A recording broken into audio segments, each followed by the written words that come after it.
Coach Oli, magandang umaga.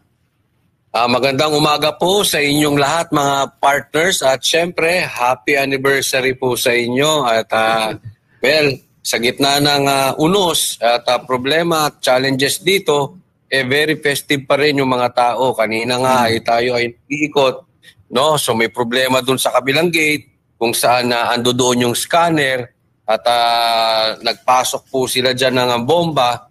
Doon naman sa kabilang banda ay may nagba-volleyball, may nagba-badminton, may nagpa-practice ng sayaw, may nagpa-practice ng instrumento. So, tuloy na tuloy po ang anniversary at masaya. Sabi nga nakita ko talaga yung prutas, yung fruit, tinatawag na fruit of the Holy Spirit, nakita ko sa mga bawat miyembro dito ng KOJC. At isa po dun sa binanggit na fruit of the Holy Spirit, yung peace. Diba? Yung peace na I will give you peace that surpasses all understanding. Yun ang wala sa PNP. Yun ang wala sa PNP. Love, joy. Diba? So, andyan yan. Payapa itong mga KOJC kahit may problema. Kasi minsan yun din ang peace, diba? Yung peace talagang hindi, ang peace ay yung kapayapaan na hindi, it's not the absence of problems or challenges. Pero ito ay kapayapaang galing sa Diyos sa gitna ng unos ng bagyo at alon sa buhay, bibigyan kanya ng kapayapaan. Kaya ako'y natutuwa at ang dami kong natututunan sa mga members ng KOJC. Maraming salamat po sa inyo. Partners. Jade, bago ka namin bitawan, ano pa ba yung mga hindi mo pa nabanggit na mga updates sa mga pangyayari dyan sa compound? Oo, nabanggit na ni Coach Oli na mayroon nga na may mga nag-volleyball, nagpa-practice volleyball, mga sports events ito. At may kanina, at tatapos lang ata yung music practice ng mga musicians. At yun yung ilan sa mga nakikita natin dito na mga preparasyon. Medyo madaling araw na, partner. So iilan na lamang ito at patapos na yung ilan sa ating mga kapatiran dito para sa pagdiriwang ng nitong anniversary natin. Andito kasi ako, lumipat ako, partner. Pumunta ako dito sa harap ng cathedral dahil nga nilagyan na ng caution tape itong paligid, ano? So andito rin yung mga kapartner natin. Andito rin si partner Jay. At pareho kaming sabay kami ngayon, nakikita niyo sa kanyang live stream din. Maganda mapakita ninyo ang video. So andito sa harap mismo. So hindi lamang mga kapulisan ang nakapalibot, may caution na rin na pinalibutan na ito, no? Ng kapulisan. So kung nakikita ninyo, partner, nakikita nyo ba? Yung live stream mo ni Jay, yan. So ibig sabihin, hindi talaga nila ipapagamit yung cathedral, ano? Jade? Yes, patunay talaga na sa caution tape na nilagay nila, talagang off-limit talaga. Hindi talaga po pwedeng pasukin yung KOJC Cathedral para sa pagdiriwang ng anibersaryo ng KOJC. Sabi, ganyan sila ka-demonyo, no? Kumbaga parang ng crime scene. Kung titingnan mo, dahil may caution. Parang meron silang pasasabugin kasi caution Sa VIP section ito, sa VIP section, doon ka sa tong holding room ni Pastor. So ito yung nakikita natin. Ito yung pinalibutan ng caution tape. At parang sa paligid, parang paligid na ito parang buong cathedral na. Buong cathedral na tinitingnan namin dito kasi bago lang ako nakarating. So buong cathedral ito parang mukhang palilibutan ng caution tape, partner, bukod sa mga pulis na nakaharang dito. Okay, maraming salamat, Jade. Alright, maraming salamat, Almar, balik sa inyo. Yan. So Coach Oli, bago tayo pumunta dun sa sa anniversary, kung ano yung mga ano diyan, dun sa kasi nung kanina hapon, meron dong pinasok na granada. Pwede pakikwento sa amin kung ano yung buong detalye po nun? Kanina kasi merong actually nung naka-live po ako, nandoon po si partner Jason, no? At kinuwento niya sa akin na buti na lang daw ay nahuli nila itong granada kasi pinuslit po ito ay granada or bomba. No, hindi natin alam pero nabanggit yan na doon sa live ko, pinilit siyang ipuslit. At buti na lang, hindi nakalusot kasi delikado po yan. So, ibig sabihin, meron talagang hindi magandang intensyon itong mga pulis. Dahil anong purpose mo? Bakit ka magdadala ng ganyan? Ito pong nakikita nyong area ay isa pang naging pinagmulan ng gulo niyan kanina kasi masikip na dyan, gustong ikuhanin ng pulis yung area na yan eh. So daanan lang yan para papasok ka doon sa scanner, lahat ng dadaan. So ito nga, nahulihan to ng at peking pulis. Di umano, ha? Ayan ang sabi, peking pulis yung nahulihan. So patong-patong na po na kaso ang posibleng aabutin nitong mga pulis na ito. At patong-patong po ang kabastusan na ginagawa nila sa area na ito. Ayan, dyan po yan sa may... Peking, ilinawin ko lang, Coach Oli. Peking police yung nagdala ng explosive. Opo, yan ang sinabi ni partner Jason.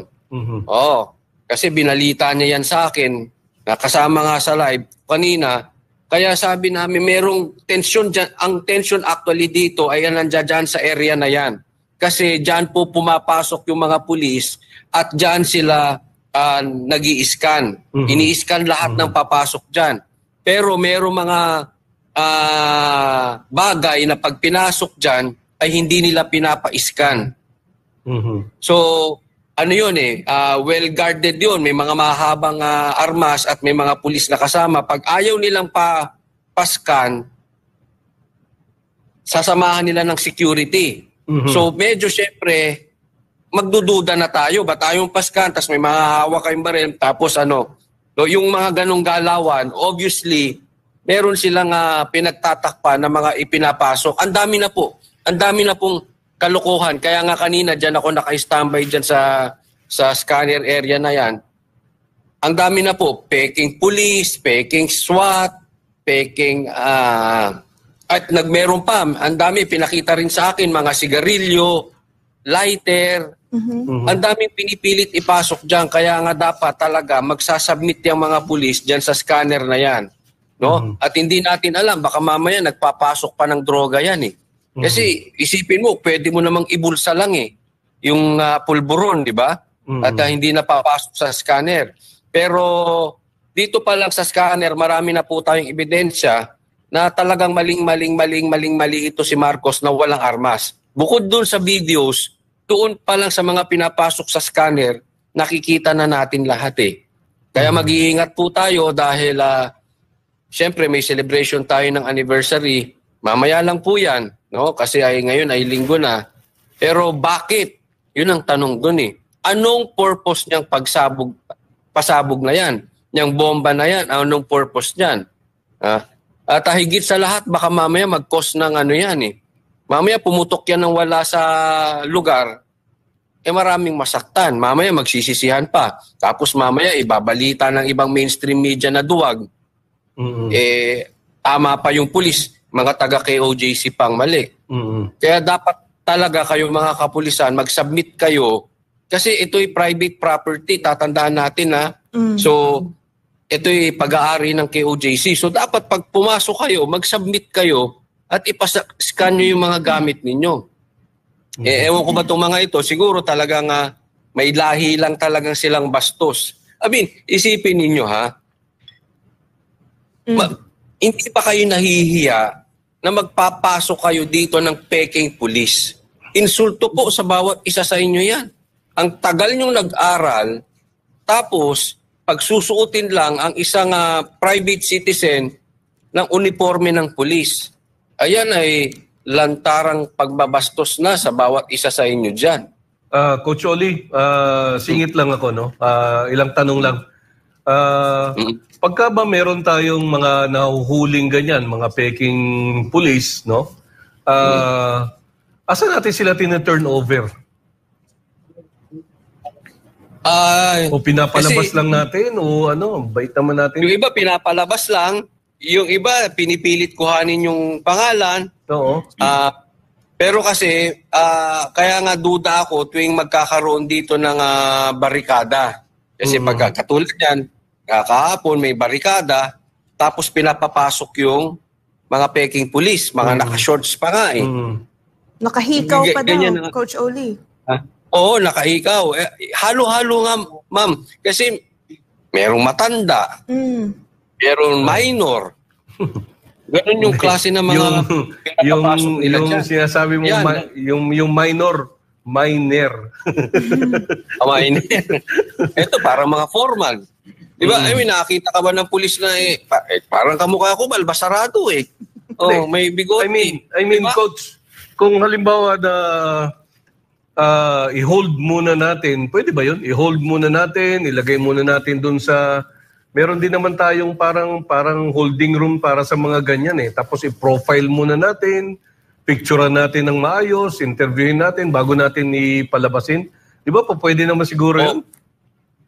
Pwede naman siguro, no? But hindi po kasi tayo abogado, hindi natin alam talaga kung... Pero alam ko may ano po yan eh. May time lang na pwede natin silang i-hold eh. Oo. Pero siguro, pag ako, ang suggestion ko dyan, pagka may nakuha, of course, dapat i-turn over natin dun sa abogado para alam natin ang gagawin. Pero without sacrificing na magkakaroon ng gulo. Kasi baka mamaya, pag tinurn over mo ron at pilit kunin ng mga pulis, kasi siyempre, ebidensya yan eh. So, ebidensya ng kabulastugan nila yan, baka mamaya maimbestigahan, magturo ng kung sino yung pasimuno ng pagpapasuot sa kanila ng uniforme, maituro. Siyempre, ayaw ng mga ground commanders nila maituro sila. Baka mamaya magkaroon ng hilahan eh.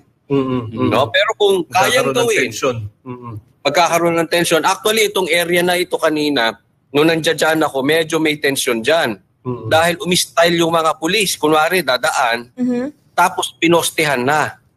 Kaya kanina, si Sir Carlo, nagsisisigaw siya dyan. Sabi niya, teka muna, lalo tayo magkakagulo niyan kasi pagkaganyan, ayusin natin ito. Ang sikip-sikip na nga ng lugar, popostehan nyo pa yung masikip na lugar na yan, wala naman kaming ginagawang masama. Ito'y linya lang para lahat ng dadaan ay magkaroon ng ma-scan at hindi nalulusot. O kaya medyo iniiwasan din natin na hindi tayo pabigla-bigla, hindi tayo pasigaw-sigaw nang wala sa lugar. Ibig sabihin, controlled emotions muna tayo. Kasi pagka nagka-tension, baka mamaya pagmula na sa ng gulo. Lalo dyan sa area na yan, masikip yan. Pagka magkatulakan talaga dyan, medyo delikado. Coach Oli, balikan ko lang yung pampasabog na tangkang ipuslit nga kanina. Yun ay thermobaric grenade. Ito ay lubhang mapanganib dahil sa kakaibang mekanismo ng pagsabog nga nito. Gumagana ito sa pamamagitan ng pagpapakalat ng ulap ng gasolina na sinusunog na nagdudulot ng mataas sa temperatura at malakas na shockwave. Ang ganitong uri ng pagsabog ay partikular na mapanganib sa mga saradong espasyo dahil maaari itong magdulot ng sobrang presyon, matinding init at pagkaubos ng oxygen na nagiging sanhi ng malawakang pagkasira at nakamamatay na pinsala. Ang epekto nito ay mas mapanira kaysa sa mga tradisyonal na pampasabog, kaya napakadelikado nito sa mga sitwasyong labanan. At saka ganitong uri mga kapartner at Coach Oli na grenade, baka nga plano nila nito na ipasok doon sa sa JMC, doon sa basement, kasi nga drilling lang yung ginagawa nila kapag ka-drilling parang mano-mano lang. So meron tayong siguro na baka gusto nilang ipasok yan doon sa basement para mas malaki yung impact doon sa ilalim, para mas papabilis yung kanilang paggawa ng tunnel. Sabi nga ni Atty. Torion kanina sa press conference na wala ngang tunnel, sila yung gumagawa ng tunnel. Tsaka isa to, itong grenade na to, sa kasangkapan nila para mas mapabilis yung kanilang trabaho. Posible. Alam mo, sa nangyari ngayon, sa itong mga pinagagawa ng mga pulis, para sa akin, everything is possible. Lahat ay capable silang gawin. May isipin mo, sa dami ng iisa lang ang huhulihin nila dito at ganyan kadaming pulis. Lahat po dito overkill. Lahat posible. Posible, gamitin nilang pagsabog. Pwede rin posible na magtatanim sila dyan. O, di ba? Alam naman natin, may mga leader sila dyan na may mga kaso na nagtatanim. Di ba? So, pwedeng tanim yan at isisisi sa KOJC. Pwedeng ganun. Or pwede talagang gustong manakit na itong mga ito. Kasi alam mo ito sa nakikita ko, partners, nakakahiya na sila dito eh. Isipin mo, ilang pulis sila dito at ang huhulihin nila ay Isa isang lang. 70 plus years old na tao na si Pastor. Yan ang plano nila eh. Di ba? So, talagang nakakahiya sila. Armado sila, ang hahaba ng gamit, and yet wala silang mahuli. Pero hindi ako, naniniwala ako, alam ng mga pulis na wala dito si Pastor Kibuloy. Sila ay pusunod lang, and this is political harassment. Alam nila wala dito si Pastor. Kaya nga, alam mo, posibleng gumawa to ng mga kalokohan para wag naman silang magmukhang tanga. Kasi talagang magmumukhang tanga sila dito. Dahil siyempre, sumusunod sila sa utos sa ibabaw na manggulo rito because of political harassment nga. Pero, at the end of the day, pagkatapos nitong mga kaguluhan nito, magmumukha silang tanga eh. Di ba? So, paano nila maiiwasan na susunod sila sa kanilang amo, susunod sila sa utos nila na harasin ito dahil kaibigan ng Duterte at matinding kaibigan si Pastor Kibuloy, harasin nyo yan para walang power. Alam naman natin wala si Pastor dito. Pero kailangan wag naman tayo magmukhang tanga. Di ba? So posibleng gumawa yan ng kalokohan, kaya nga nagkaroon sila ng tanim rescue. Naalala nyo, nag-rescue sila. Correct. Nagpa-press con agad sila nun eh. Nagpa-press con agad sila nun. Di ba? Ayan. Para hindi sila masyadong mukhang tanga. Pero alam mo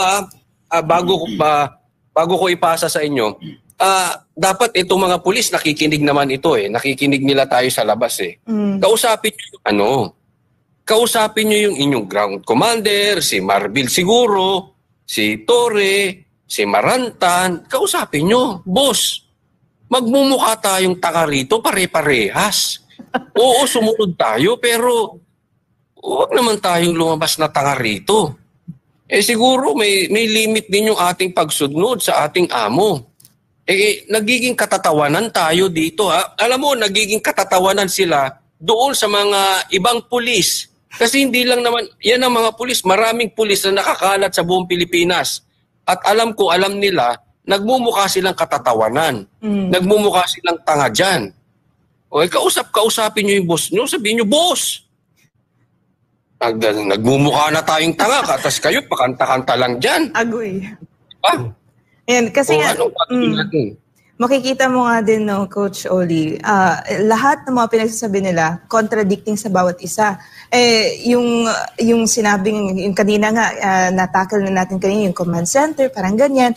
Yung sa, parang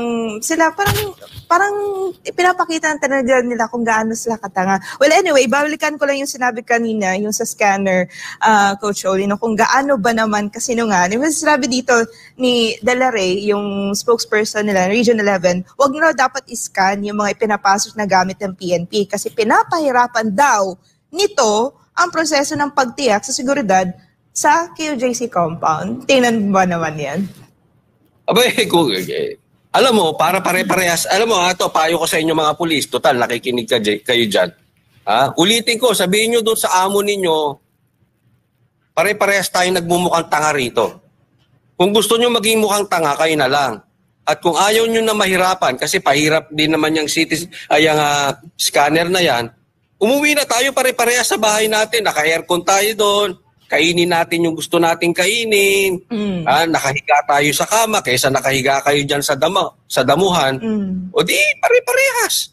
Diba? Ako, suggestion ko lang, especially anniversary ngayon ng KOJC, diba? alis muna kayo, ceasefire muna tayo. Diba? Balik na lang kayo. Ceasefire muna tayo, mag-celebrate muna tayo, uwi tayo. Alam ko, pagod na rin kayo, pagod tayo pare-parehas, pagod na rin yung mga taga kay OJC. I-celebrate lang natin, magpahinga tayo. Diba? Uwi tayo sa pamilya natin, kain tayo ng masarap sa bahay natin, higaan natin yung kama natin, todo natin yung aircon, pahinga tayo lahat. Tapos, kung gusto nyo, balik kayo dito sa 2028 kung nakaupo na si BP Sara, or kunwari makaupo si BP Sara sa 2025, di natin alam eh. Balik na lang kayo dito. Then saka tayo magtuos ulit. Diba? Kung gusto nyo bumalik dito ulit, pahinga muna tayo, di ba? May magandang suggestion yun. Antayin na lang muna natin makaupo si BP Sara, tapos saka kayo sumugod dito. Then tingnan natin kung anong magandang kakahinatnan nito. Tsaka, di ba? Pagod kayo eh. Pahinga na tayo lahat.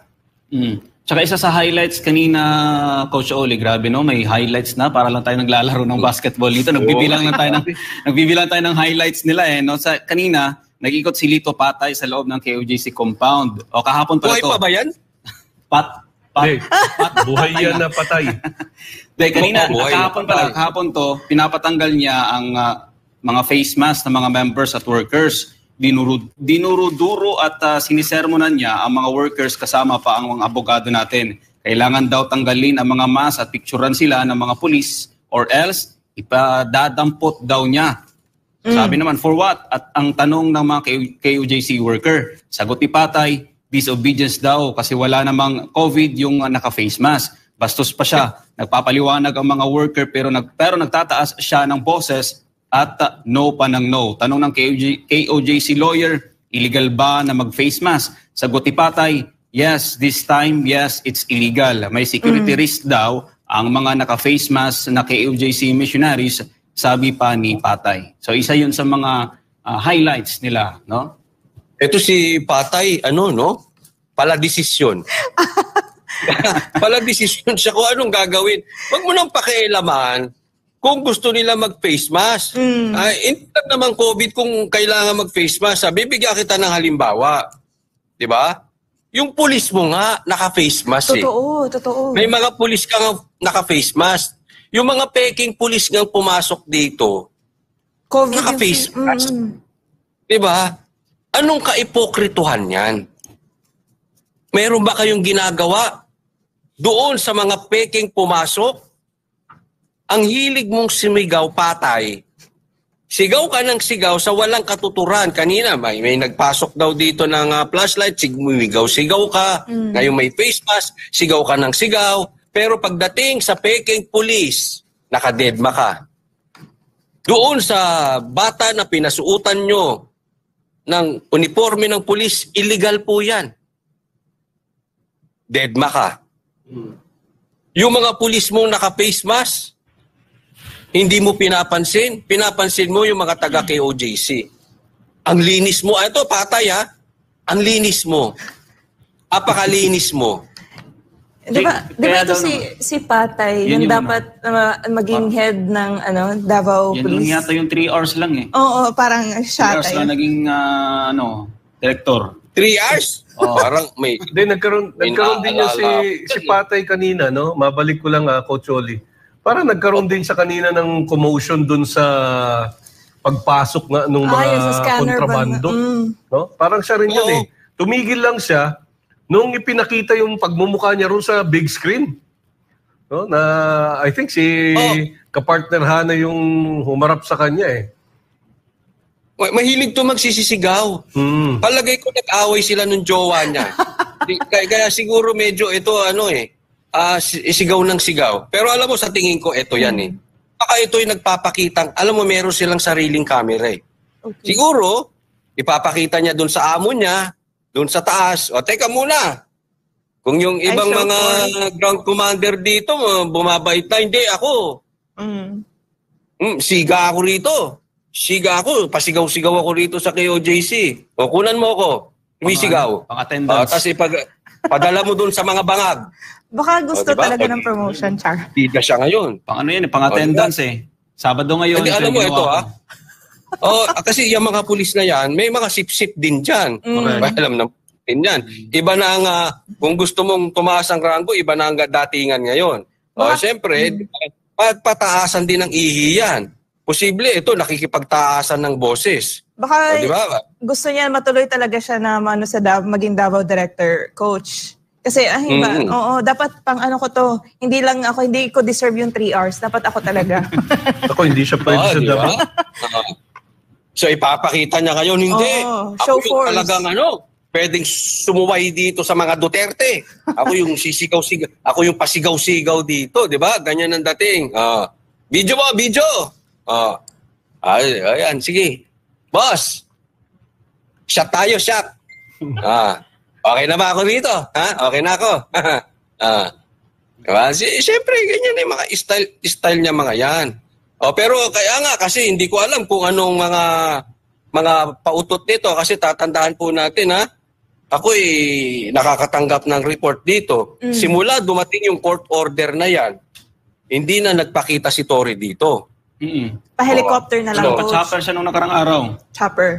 Yun na lang. Kasi nahihiya na siguro siya. Isipin mo, ganun na yung mukha mo, failure ka pa, masama pa ugali mo, talagang mahihiya ka, doon ka na lang sa chopper. Diba? Nag-chopper nga siya, Coach Oli. Padungaw-dungaw na lang, Coach. Nag-chopper nga siya, kaya lang nakasira pa. Nakasira pa. Hindi, alam mo, mga partners, huwag naman natin siyang i-judge, no? Kasi kahit ako yun yung ganun yung pagmumukha ko, baka hindi na ako lumabas ng bahay. Doon na lang ako. Di ba? So, unawain na lang natin, doon na lang siya sa helicopter. Mas at tingin ko nga, nung nag-jogging siya dito, dapat naka-face mask para, kasi di ba, hindi, ikaw ba, ate, di ka ba mahihiya? Ganun mukha mo. Kita. Lalabas ka pa ng bahay. Diba? So, pero hindi, seriously, matagal na siya dito hindi simula nung may court order.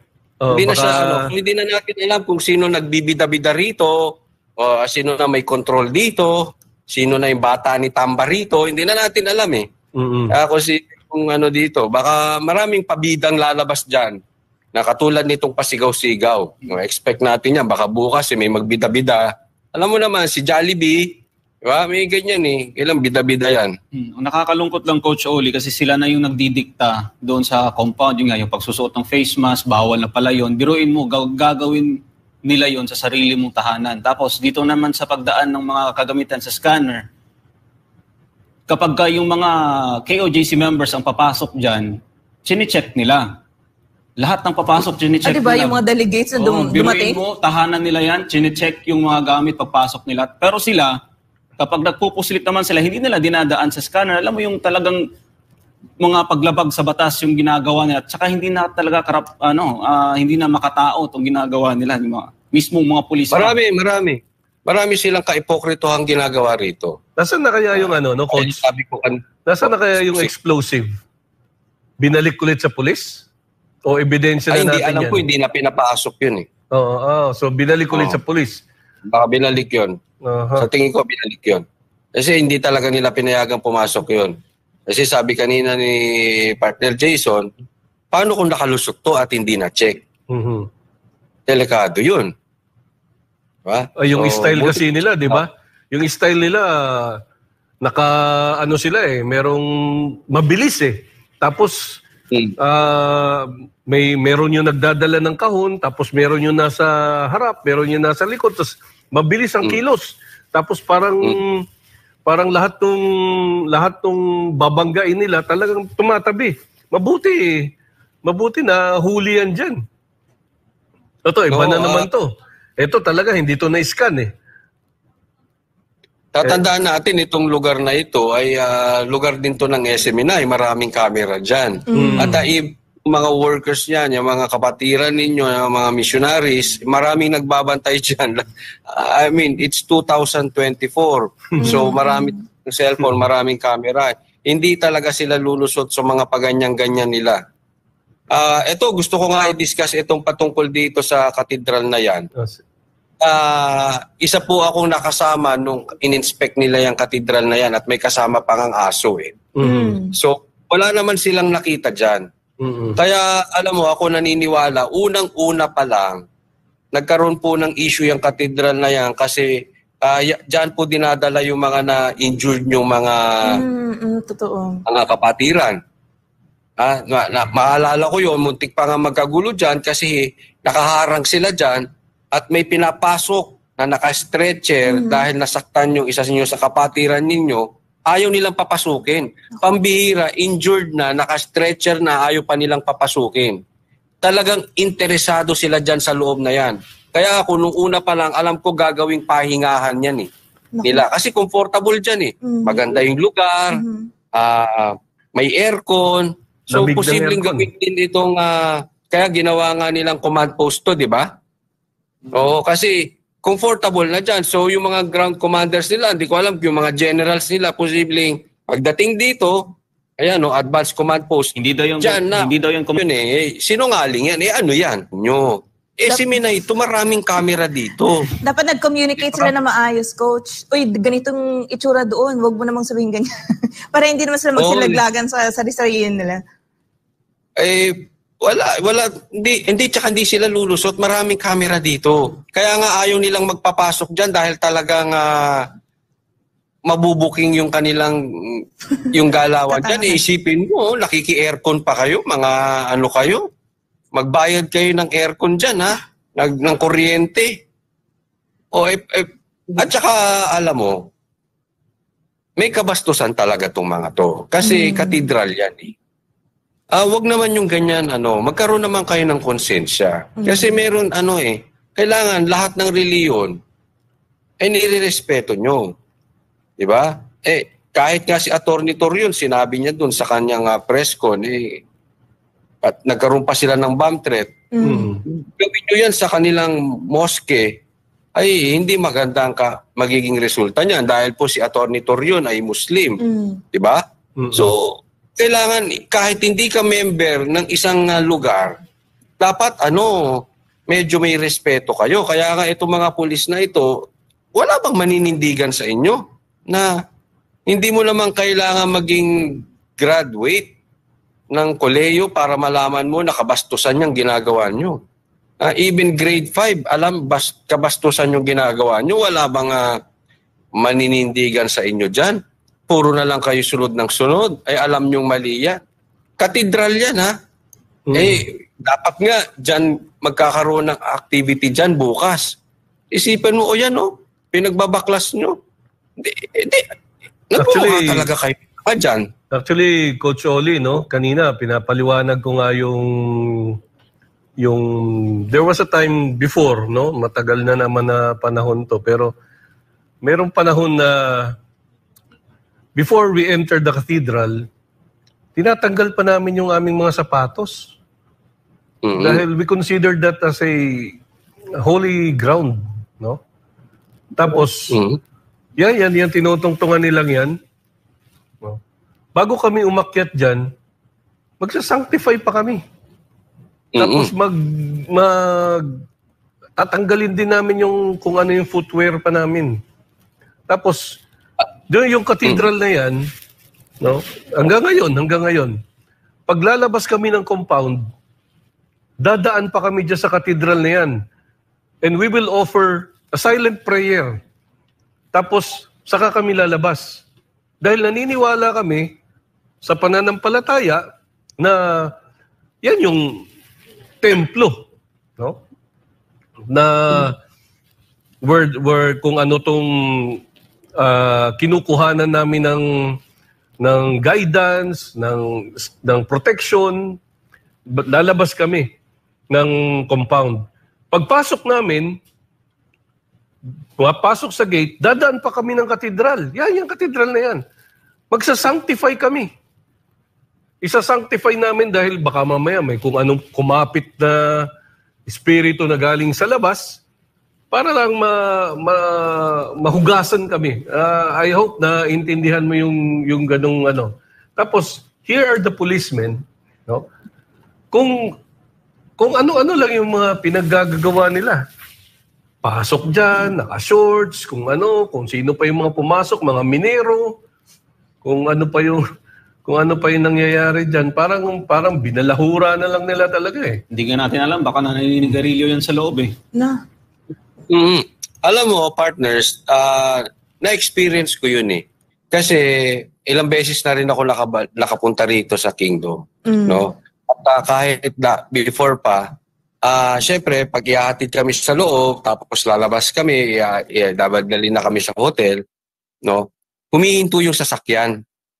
Yes. Humihinto yung So, sasakyan. hindi ko alam kung mananalangin or yun yung sinasabi mo siguro sinasanctify, no? Hihinto sila doon. So, tinanong ko kasi in-explain sa akin, hindi ko na lang maalala yung details kung ano yung prayers nyo, no? Basta umihinto yan at pag papasok, ganun din. Ito dapat ay naiintindihan ng mga pulis. Yan yung sinasabi ko na bawat reliyon ay may kultura. Hindi man tayo member nila, dapat marunong kang irespeto. May nakita kang ganyan. Tanong nyo muna, pwede ba itong ipasok yung sapatos? Diba? Halimbawa tayo, bibisita tayo sa isang bahay. May kultura bawat pamilya, may kultura bawat bahay, di ba? Meron yung naguhubad ng sapatos. Halimbawa, sa Japan, hindi po pwede talaga yung maguhubad ka talaga ng sapatos kahit bisita ka. So, uunawain mo yung kultura dyan. So, dapat nagtanong muna tong mga pulis, ano ba yan? So, sundin nyo lang kahit hindi kayo member, pwede naman kayo sumunod. Di ba? Pwede nyo naman gawin yung trabaho ninyo na may dignidad. Hindi nyo kailangan ng babastos. Nauunawaan ko po kayo, partners, kasi bastos talaga itong mga to at binabastos kayo. Pero yun sila eh. Hindi nga, yung batas nga natin, hindi na nila sinusunod. Isipin mo, nag-training sila, nag-aral sila para maging pulis. Yung pala, ang kailangan lang nilang gawin ay sumunod sa presidente, sumunod sa kung kaninong bossing nila. Yun lang pala, nag-aral pa kayo. Di ba? Kahit sino, kayang gawin yan. So, hindi ako nabibigla na talagang bastos sila. Tsaka, Coach Oli, balikan ko lang yung statement din ulit nitong tagapagsinungaling ng Pero 11 doon sa aligasyon ng KOJC sa PNP na tanim ebidensya, wala daw basihan at pagsira daw sa imahe ng PNP. Yung operasyon daw nila ay alinsunod sa batas at may transparency. Wow. Diba? Yung pagpupumilit daw ng KOJC na idaan sa scanner ang lahat ng gamit ng PNP na ipinapasok sa KOJC ay magpapahirap daw sa pagtiyak ng security sa loob ng compound. Sa huli, sinabi niya na nananatili daw tapat ang PNP sa tungkulin nito. Alam mo, meron kaming nakausap na pulis dyan eh.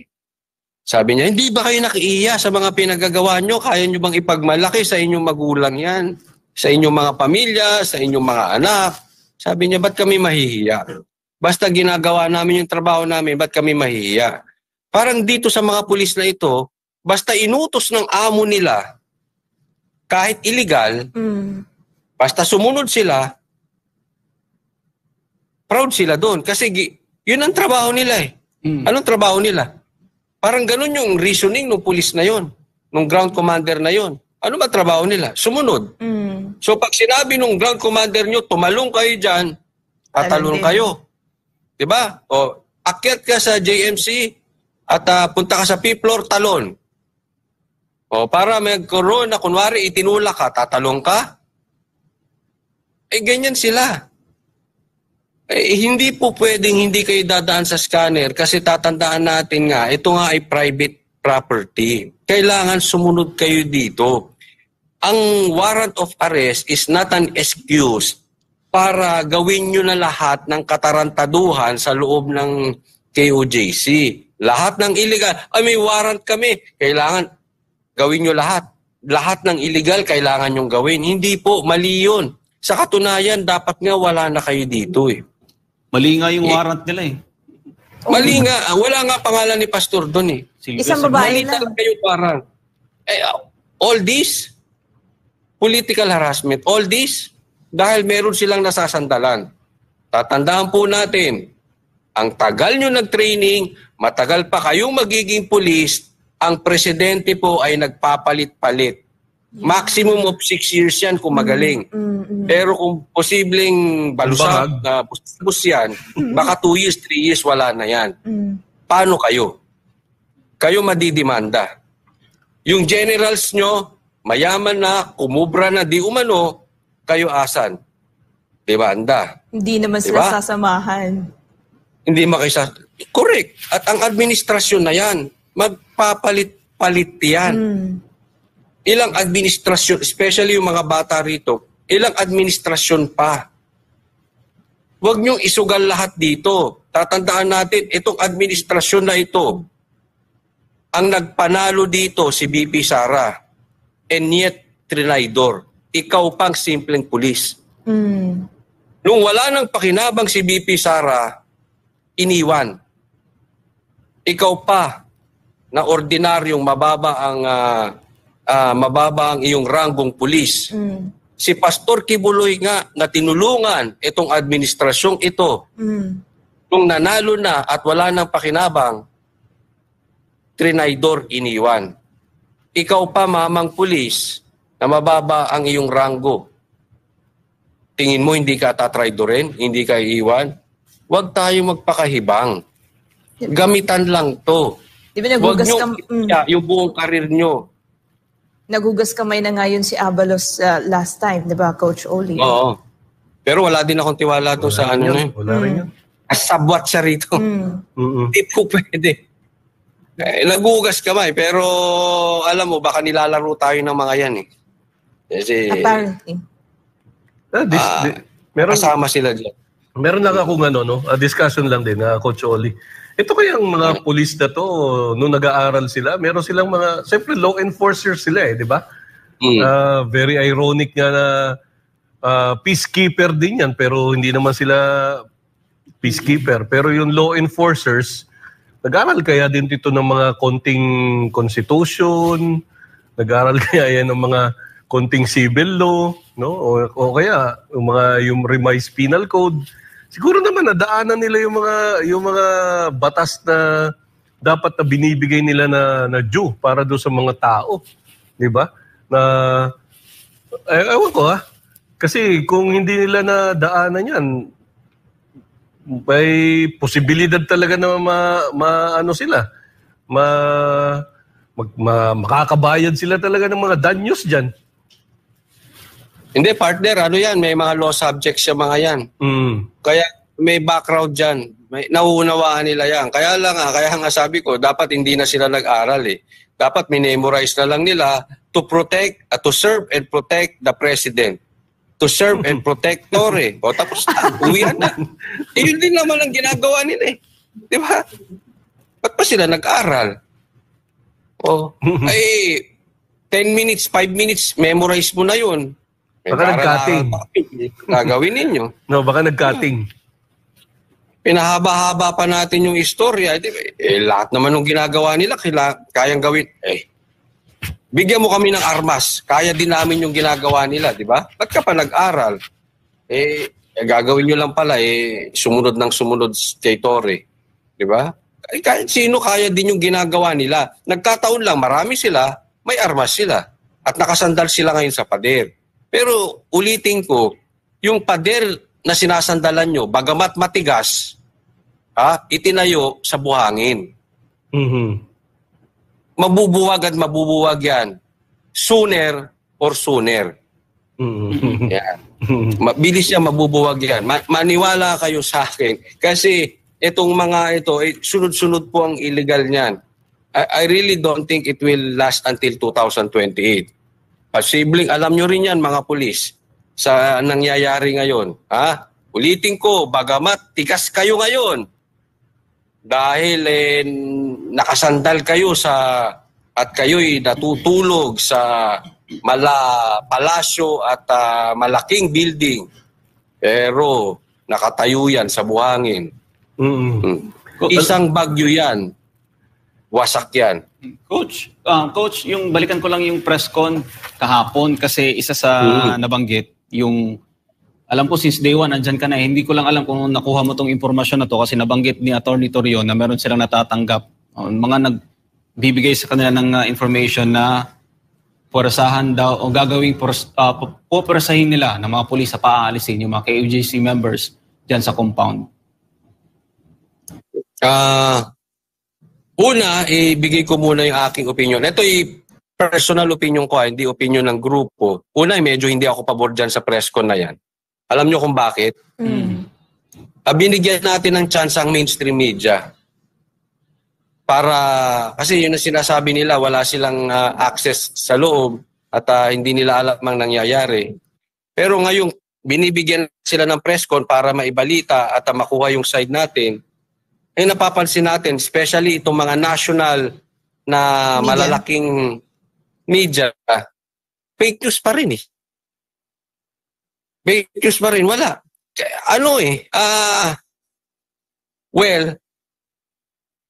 Marami talagang ayaw makabalik ang Duterte, no? And isa na dyan ang Amerika at isa na itong mga media. Kasi alam naman natin yung kalokohan nila, no? Kaya tulong-tulong po sila dyan, no? Pero balikan natin yung sinabi mo kanina sa... Ano yung sinabi mo sa press con na binanggit? Nabanggit ni Atty. Torion na meron silang natatanggap na information na pupersahin nilang paaalisin yung mga KOJC members sa compound. So ibig sabihin parang gusto nilang akuin na talaga. I-take over. I-take over yung compound. Di subukan nila kasi alam mo ginawa na rin nila yung threat dito sa...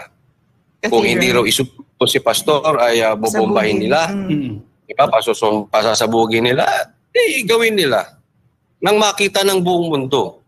Tandaan natin, yung kalokohang ginagawa nila dito ay simulcast. May rally sa Liwasang Bonifacio. Lalaki yan kung gagawin yan dito. No? Try nila. No? Pero para sa akin, hindi sila magiging successful dyan.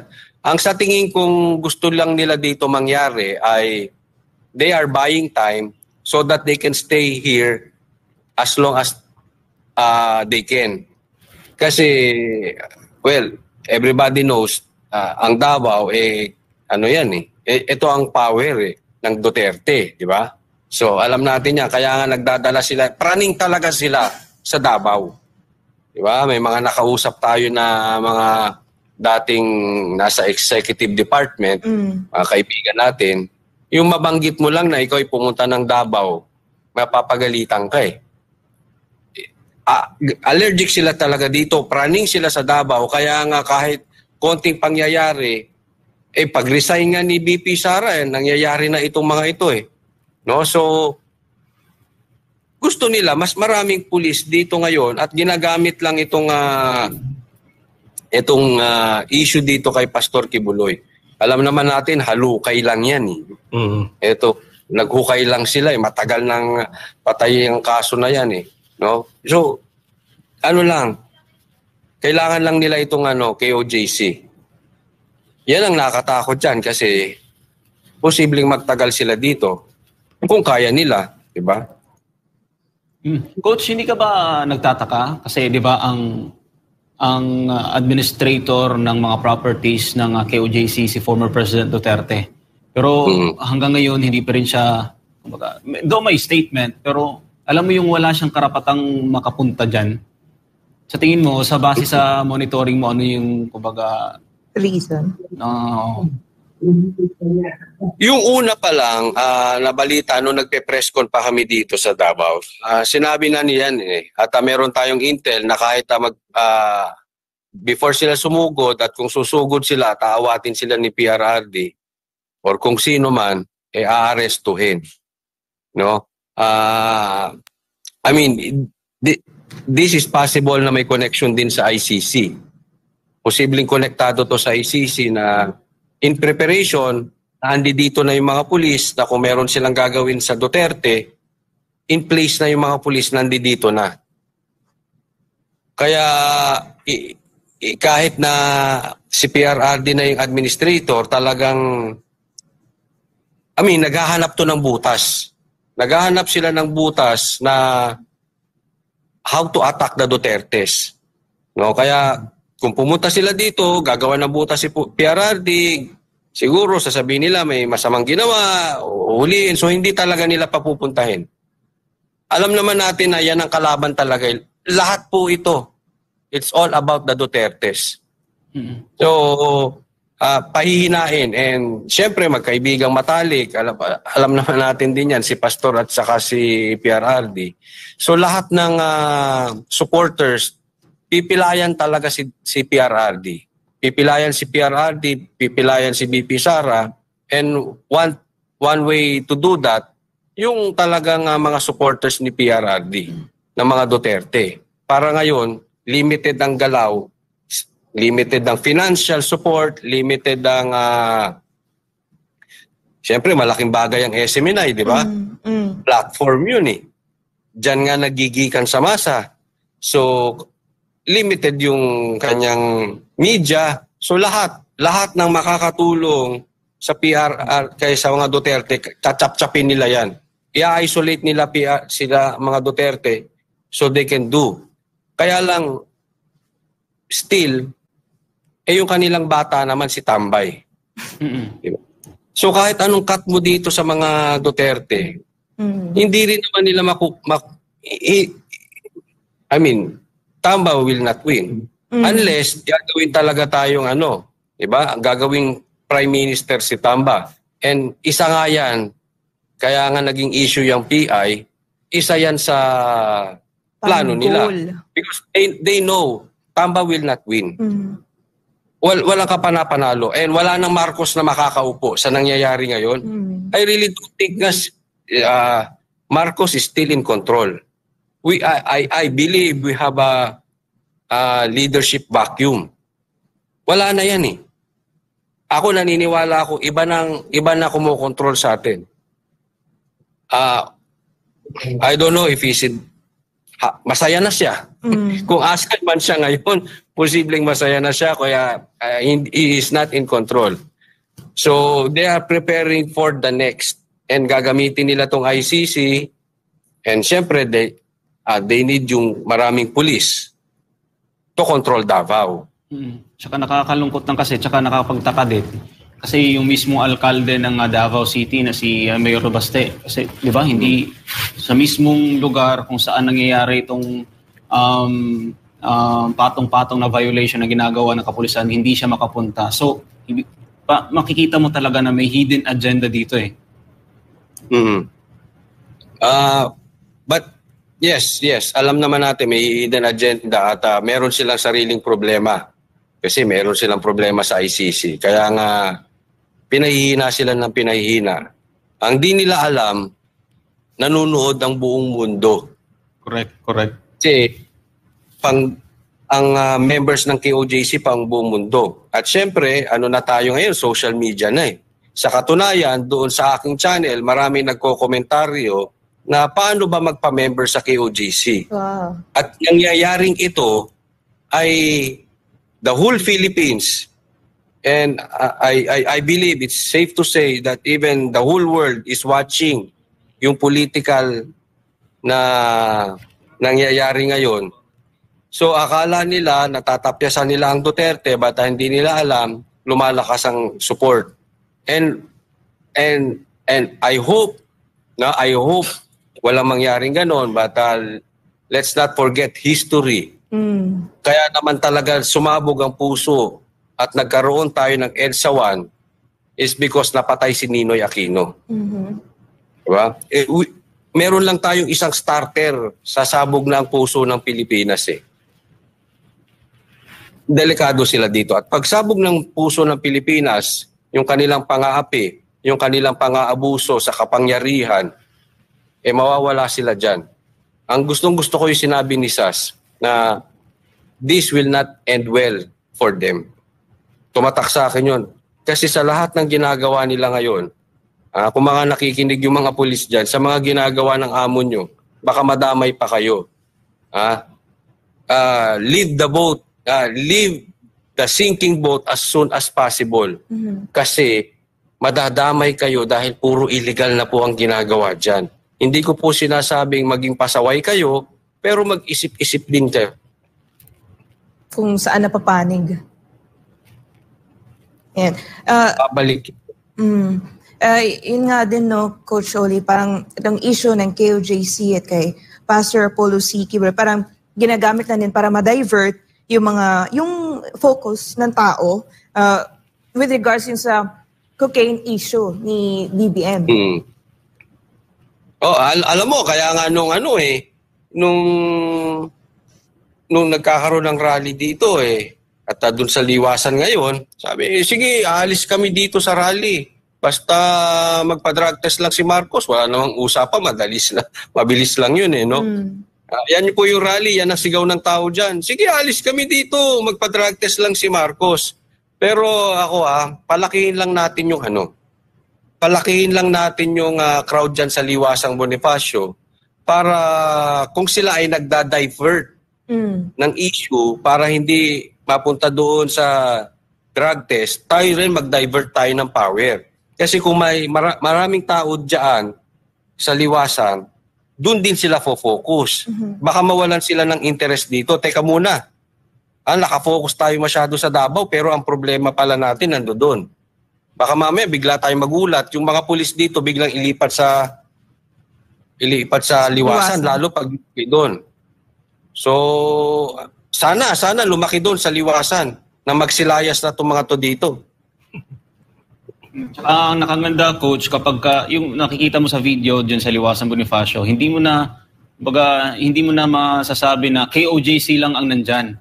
Kasi marami ng mga non-members din ang dumadalo dyan sa liwasan Bonifacio at saka everyday walang putol yan, everyday na ginagawa, tsaka everyday nadadagdagan ang mga dumadalo dyan sa liwasan Bonifacio na peace rally. Yun, maganda yan. Sana nga. At hindi lang KOJC, pero ito ba, matanong ko po sa inyo kasi kami nakafocus dito at hindi tayo masyadong nakakabalita or baka talagang walang balita. Binabalita ba ng ibang walang kinikilingang mainstream media kuno itong nangyayari dito sa liwasang Bonifacio? Nung nakaraang araw, nakapunta ako doon, may crew lang ng isang network, pero crew lang, walang reporter. Pero hindi natin alam, kasi lahat nakafocus din sa Davao Yun nga sinasabi, always natin nababanggit ito sa ating mga programa, na yung KOJC, ang ginagawa nilang kumbaga panakipbuta sa lahat ng mga issues na kinakarap, yung mga malalaking issues na dapat na tugunan ng ating gobyerno. Kaya palakasin lang natin to liwasan para dyan sila ngayon ma-focus. Pero sa isang banda, it could be a blessing in disguise din na lahat ngayon ay nakafocus ngayon sa KOJC. No? Malay natin. Kaya din tiniming ng Diyos na mangyari ito during the anniversary kasi makita ng mga pulis na kung paano mag-celebrate ang mga taga-KOJC. And who knows, di ba? 1 or 10 or hundreds of them mabago buhay. Diba? So, malay natin, meron tayong madala from darkness to light. Magdidiwang ang langit. Sabi nga, may isa lang taong magbagong buhay ay nagdidiwang sila sa langit. So, di ba? Posible. No?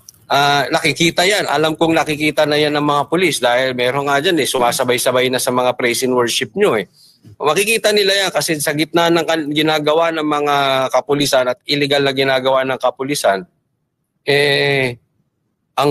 ang pagiging madasalin at gentle, yung nga sinasabi ko yung fruit yung gentleness, yung joy, yung peace, yung love, kindness, long suffering, inagawan ka na ng higaan, tulugan, pero long suffering. Laban lang. Diba?